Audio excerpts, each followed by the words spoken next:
Mais de 8 milhões de estudantes participaram do Enem neste final de semana. Esse é um dos destaques do Rio Claro Notícias, que vai mostrar também.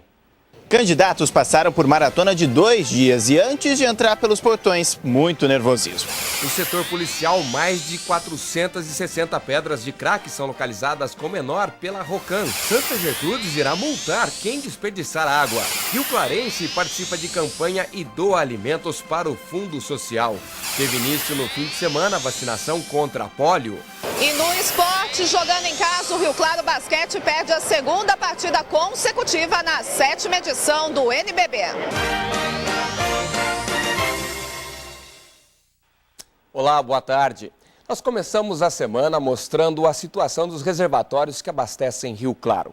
Existe o alerta para o desperdício por causa da longa seca, mas diferente de outras cidades próximas daqui, não há notícia de falta d'água e racionamento.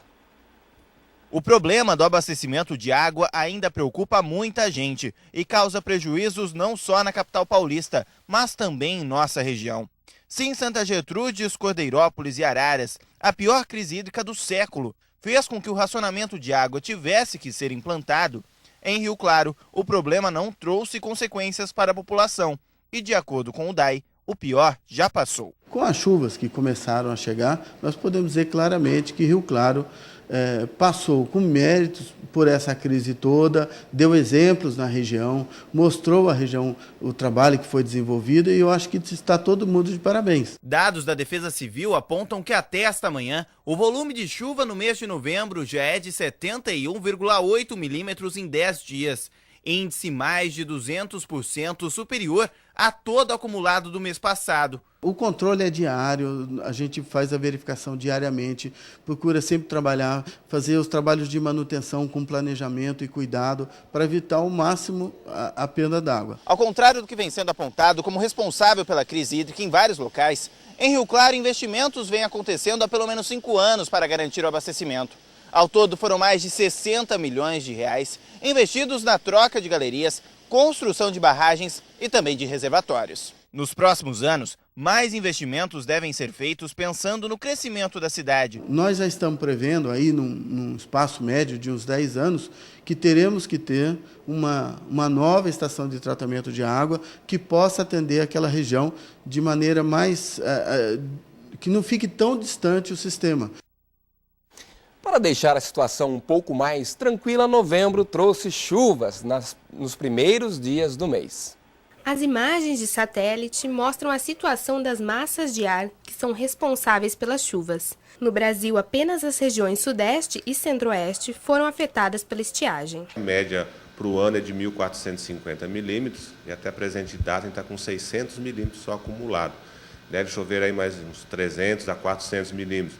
Então devemos chegar aí a 900 a 1.000 milímetros acumulados no ano.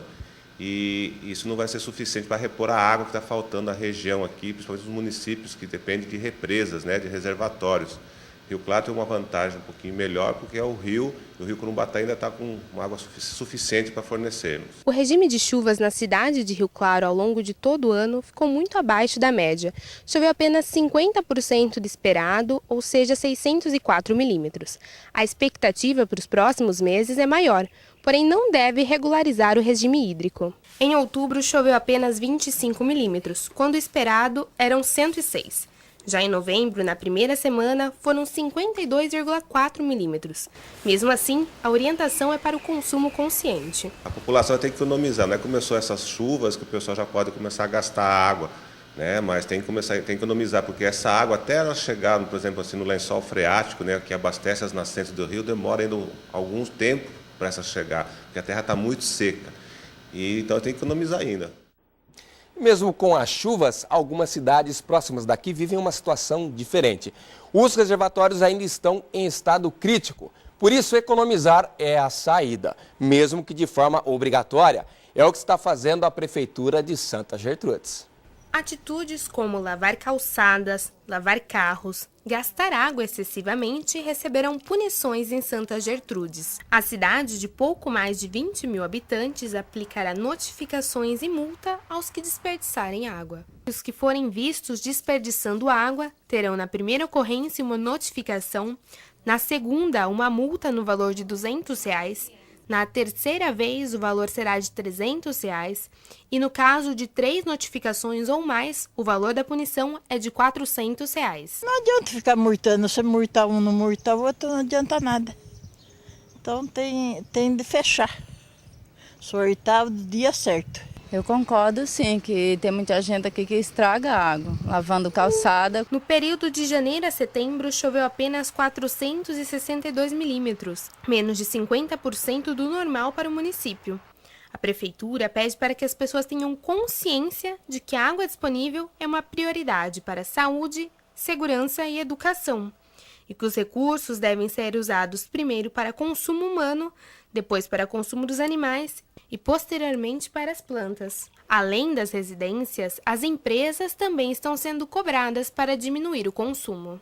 Nós liberamos a Odebrecht para começar a notificar e até multar algum usuário que desperdice água. Está proibido o uso de água potável para outros fins, tipo lavar carro, lavar calçada. Até o momento, mesmo com as chuvas do final de semana, as condições do manancial que abastece a cidade são críticas. Mesmo assim, o fornecimento vem sendo mantido sem nenhuma interrupção. Maria já começou a economizar e, com medidas simples, já sente a diferença e a redução até na conta de água. Muita diferença, muita mesmo. Eu gastava tipo assim 122, 128, era o normal. Eu estou gastando R$52 de água. E olha que bacana, no sábado foi feito um mutirão para arrecadar alimentos em 25 pontos de Rio Claro. A campanha foi organizada pelo Fundo Social de Solidariedade e contou com a participação de outras entidades. O carrinho que serve para recolher os alimentos arrecadados vai enchendo aos poucos. Enquanto alguns voluntários orientam a população sobre a campanha, outros recebem deles o alimento doado. A presidente do Fundo Social destaca a importância da conscientização da comunidade de Rio Claro. Para que as entidades socioassistenciais do nosso município, que faz a assistência da família que mais precisa, possa também ter uma contribuição maior e que o Natal dessas pessoas possa ser melhor. Para não haver perda de alimentos na estocagem, os organizadores pedem que a população doe apenas aqueles que não são perecíveis. A divisão dos alimentos arrecadados será feita de acordo com o número de pessoas beneficiadas pelas entidades. Para quem faz parte dessa campanha, a expectativa é grande. Porque principalmente no caso do Abrigo São Vicente, essa época do ano, as doações de alimento ela diminui bastante.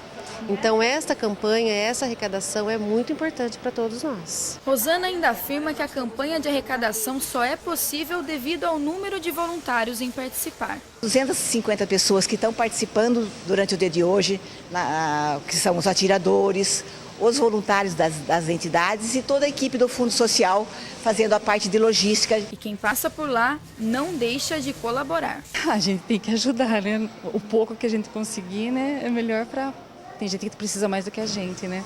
Temos que ajudar os outros que precisam. A semana começa com oportunidades de emprego em Rio Claro. Há vagas para ajudante de cozinha, arte finalista, atendente de lojas, confeiteiro, demonstrador de mercadorias, encanador e farmacêutico. Os interessados devem comparecer no PAT, que fica na Avenida 3, número 536, no centro. É importante estar com documentos como SIC, RG, carteira de trabalho e comprovante de residência. Teve sessão de relaxamento, gente que virou a noite no turno de trabalho e foi direto para a prova e, como sempre, candidato que perdeu hora.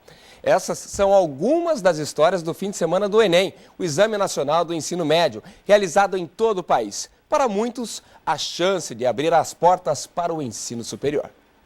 Uma verdadeira maratona que, como prêmio, tem a realização de sonhos de milhões de estudantes que, neste sábado e domingo, fizeram o Exame Nacional do Ensino Médio, de olho no futuro. Qual carreira você pretende seguir? Medicina veterinária. Pretendo seguir engenharia florestal. Eu pretendo fazer engenharia de produção. Pretendo seguir medicina. Para tentar controlar as emoções vale tudo. Um dia antes do início das provas, alunos do 3º ano do ensino médio do Claretiano Colégio se reuniram para ouvir mensagens de apoio e também descontrair. Como já estão sendo preparados, né? Inclusive essa questão da calma, de controlar o tempo, não é? E de saber realmente na hora certa de responder cada questão. Neste colégio, mais de 1.800 alunos prestaram as provas e vários estudantes se adiantaram para chegar cedo. Antes mesmo da abertura dos portões, ao meio-dia, muitos deles já esperavam do lado de fora. Eu cheguei com meu colega aqui, acho que era 11h30, só para conhecer, que nem o senhor da portaria até perguntou, é só meio-dia. Aí eu cheguei mais cedo só para saber onde que era. Caroline trabalha como operadora de montagem, mas tem como objetivo se tornar advogada. Mesmo sendo o seu 2º ano de Enem, o nervosismo não mudou. Eu acho que fica um pouco mais difícil, porque você fez a primeira, só que a segunda você não sabe como que vai ser. Quando você para aqui no portão, como é que fica? A ansiedade aumenta? Aumenta, tremendo. A prova é uma das mais importantes e concorridas do país. Neste ano, são 8,7 milhões de candidatos disputando vagas em universidades públicas e também pontos em programas federais como o ProUni e o FIES. Mas para que tudo isso dê certo, antes todos estes estudantes têm que ir bem nas 180 questões e ainda na redação. Pais também ficaram aflitos e para eles só restou torcer. Tá bastante nervoso também, que nem o dela. E fica torcendo? Com certeza. Mas também tiveram aqueles que deixaram para a última hora. Correria que acabou não sendo suficiente. Acabou de tocar o sinal, gente não pode.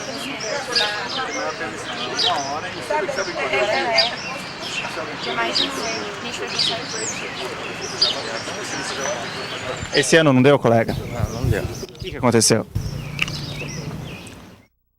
Só 2015 agora. Daqui a pouco, no Rio Claro Notícias, vamos falar do início da campanha de vacinação contra a paralisia infantil. E também a movimentação policial teve flagrante de tráfico de drogas e ocorrências de furto na cidade. Já já a gente traz as informações.